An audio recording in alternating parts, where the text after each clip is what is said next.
In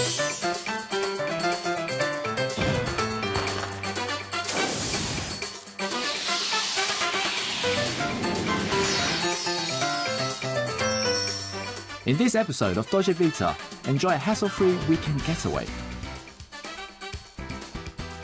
Celebrate the diversity of Chinese culinary culture by adding a modern twist. Discover stories about designing a bar. And explore the intricate process of making tinware. Delving into the diverse cuisines is a good starting point to understand Chinese culture, and the beautiful rendition of regional dishes merely tells you there are no boundaries to the culinary arts. You know, in Chinese cuisine, it's always about sharing. The very first course is always shared, and this is a culture I didn't want to get rid of. Our foreplay appetizers, in general, we always have seafood and some very refreshing vegetables. So you have, the first one is marinated abalone. So this abalone comes from South Africa, in which we've cooked for 6 hours already, so it's very soft and tender. Then we marinate it in a sauce using variation of vinegar and soy sauce. Next, you have drunken snails. We always use wild snails from Hong Kong. Also, a lamb roulade. So basically, it's French lamb rolled with some crunchy saltus and also dressed with mala chili oil. And last, you have a refreshing Korean zucchini. So we ever so slightly cook it, so we keep its crunchiness and simply just dressed with lemon zest and oil. The way that I interpret Chinese cuisine, which will be slightly different from tradition. But there are certain parts of Chinese cuisine culture that I truly respect.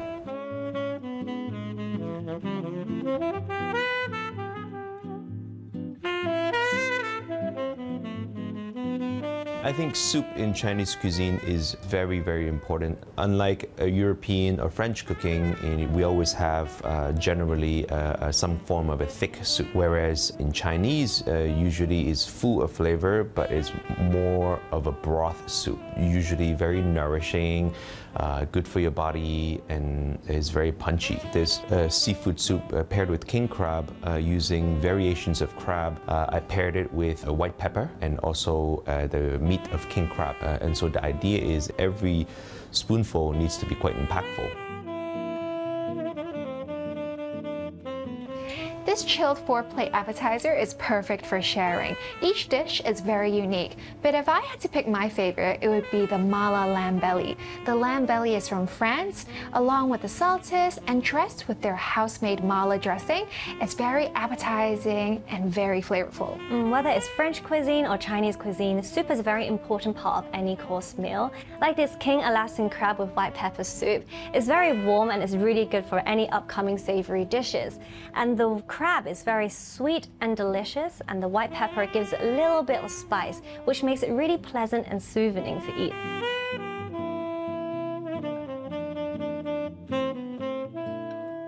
Our sugarcane glazed pigeon, this is smoked with the pulp of sugarcane. Then after we fry, we also glaze it with its juice of the sugarcane. But before all of that, we snuck in a bit of French by aging the pigeon 3 to 5 days. This is something already known in Western cooking. And so we just added that addition prior to following very traditional Chinese cooking techniques. Again, another dimension to a steamed fish by making the scales of the fish crispy while maintaining the juice of the fish, and also combining with fresh scallion, coriander, and also an adjusted soy sauce. So when you taste the fish, it actually is exactly like steamed fish, only you have a crispiness coming from the scales with the techniques that we applied to it. So when you eat it, it's actually a mix of both while the flavor is very Cantonese. Sugarcane and pigeon are classic ingredients when it comes to Chinese cuisine, but the two combined together, it's my first time trying.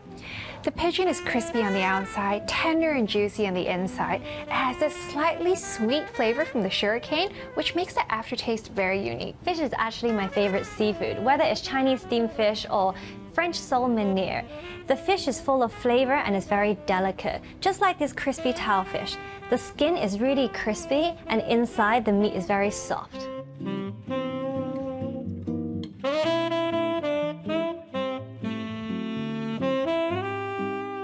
The chopped chili fish mao rice, it's a very famous dish actually, using fish head in sun duck.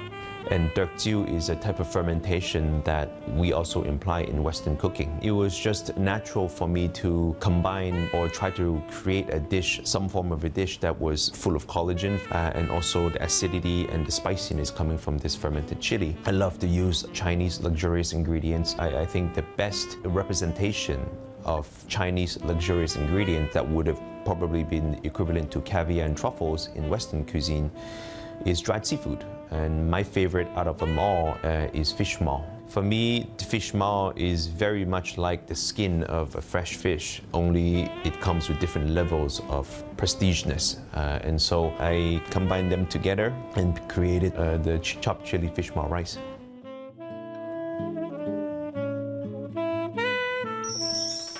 After the break, indulge in the art of chilling out. And appreciate tin pieces created by renowned masters and craft lovers.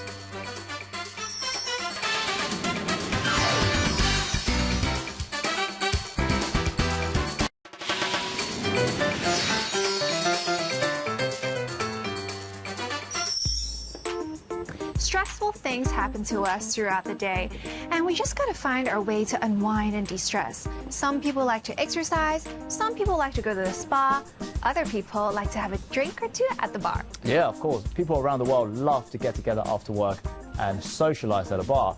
And Hong Kong has one of the more vibrant bar scenes in the region. Naturally, Hong Kong people also love to get together at their favorite watering holes. Spending time at a nice bar is like enjoying fine dining. At a restaurant, you'll get delicate dishes prepared by the chef. Here, you'll get artisanal cocktails prepared by bartenders, along with the nice interior design and the decor. The whole ambiance is just so great, isn't it?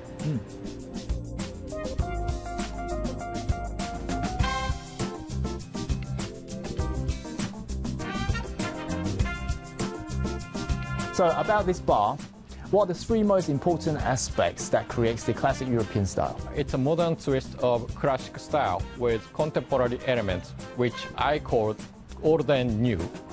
If I mention the three important aspects of the style I want to show in this bar are, firstly, old elements are inspired by the classical European design, which I intend to keep the oldness. So second, traditional design is a fusion of elements from multiple styles that are neither modern nor traditional. If you look at each piece of furniture, you will find a variety of styles. There are classic and mid-century and modern styles.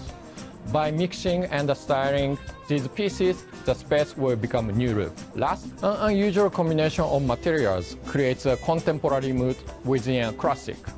For example, the ceiling design. It's a unique combination of industrial metal mesh with traditional wood molding. The unique light reflection of the metal mesh brings a contemporary mood to the classical European bar. And what's the message that you want to give to the visitors with your design? The message is be my guest. When I create this bar, I imagine myself as if I was the host of this bar, with thinking how to make guests happy, entertained, and comfortable. The design is a compilation of the things that impressed me while traveling around the world. It's an elegant style of Europe and the trendy and creative street culture of New York and Tokyo, and the unique branded culture of Hong Kong. And the marbles, why did you pick these specific marbles? So marble stone is a poetic and luxury material that conveys timeless beauty to the space. And the best thing is that marble comes in a variety of colors and unique patterns. So I introduced 3 colors of different marble stone in the bar, white and red marble of the tabletop for resembling the color of champagne and wine, and dark green marble of the bar countertop for creating a beautiful color contrast with a whiskey. And marble has always been the best material that can highlight whenever it's on the top of the table. Also, pay attention to the finish of the countertop, which is a smooth, uneven, tactile finish for the guest comfort.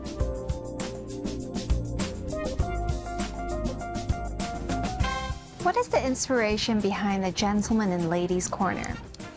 The inspiration of gentleman and the ladies' corner comes from authentic European tailor shop. For men, the British gentleman's tailor shop. The masculine color scheme, which is combination of deep green and brown. The polished detail like brass high gloss wood brings a sexiness to the corner. For ladies, French woman's dress atelier.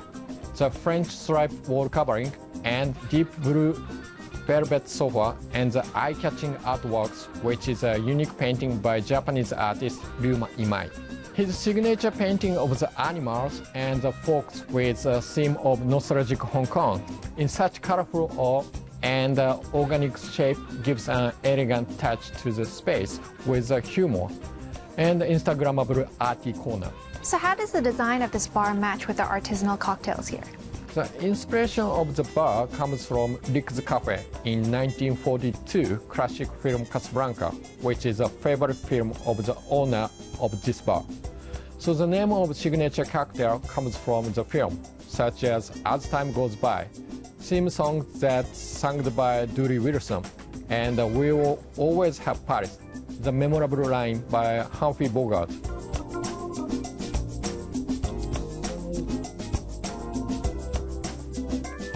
After a chaotic day, what's better than to have a cocktail, right? I really liked how Junya created a corner specifically for gentlemen's and ladies. The gentleman's corner has more of a cool vibe, the ladies' corner is more colorful and chic, making the entire drinking experience much more enjoyable. You're right, and to be honest, in Hong Kong, there are so many great drinking places. For example, we have rooftop bars with amazing views, we have speakeasy style bars, or we have places like this, which is comfortable and classy and elegant, sort of European bistro style. So really, there is something for everyone.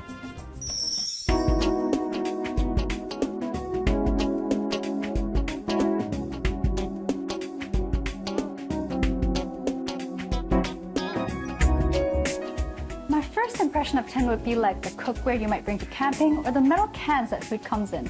But I know that there's so much more to tin than just what's associated with cookware, and I'm excited to learn more.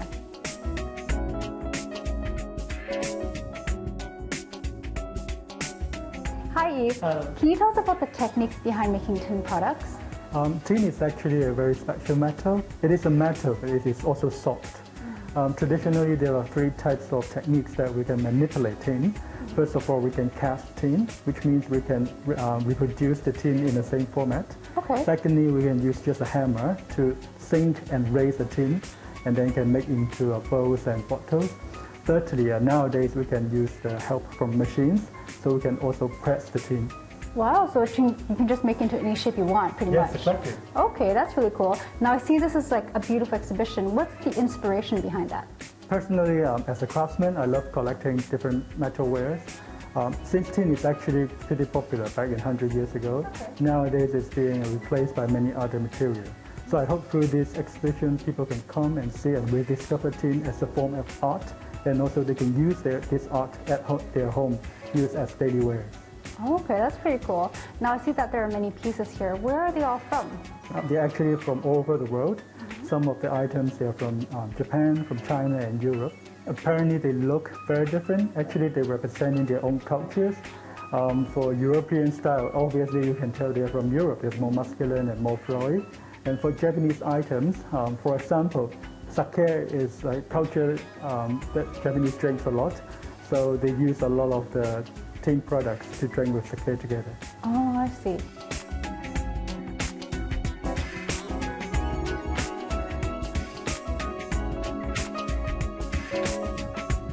Now, can you tell us what is your favorite piece in the entire exhibition? My favorite piece in this exhibition is tea caddy made by Hong Kong back in 100 years ago. We cannot imagine that back in those days, actually Hong Kong is pretty popular in terms of craftsmanship. So nowadays we can rarely find made in Hong Kong items. But through the exhibition, we're also showcasing this product and bringing back the story back in 100 years ago to let people discover more about Hong Kong and Made in Hong Kong at those days. Throughout human history, we have been using tinware for thousands of years.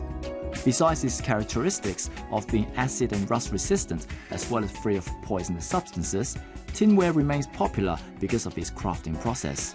Every piece of tinware has gone through 100,000 times of hammering, infusing warmth to the cold metal, transforming the humble material into a work of art that delights users. Traditionally, in a tea ceremony, we actually have a guest of 5 to come together to appreciate tea. We have a lot of different utensils and tools used in a tea ceremony. There's quite a lot of benefits of tinware used in a tea ceremony, actually. For example, you have the tea caddy. Since the olden days, there are a lot of people that use the tea caddy to store tea leaves inside here, and tin will help keep the tea leaves fresh for a longer period of time. Also, you see teapot that we use today is raised by goldsmiths. So this teapot is made from tin, and it will actually help purify the water so that the tea tastes a little bit better. As the flexibility of tin allows craftsmen to make exquisite and lively tinware easily, today tin products are still playing an important role in tea ceremony.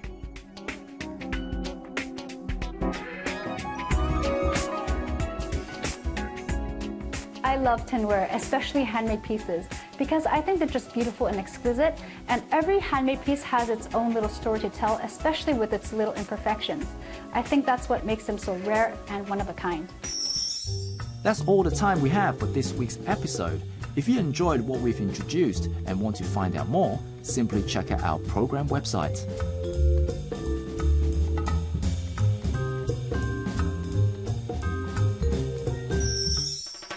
In the coming weeks, continue our sweet journey, delve into Hong Kong's vibrant dining scene, stay on top of the latest happenings in town, connect with inspiring people from different backgrounds, and look after your well-being. Be sure to tune in again next time.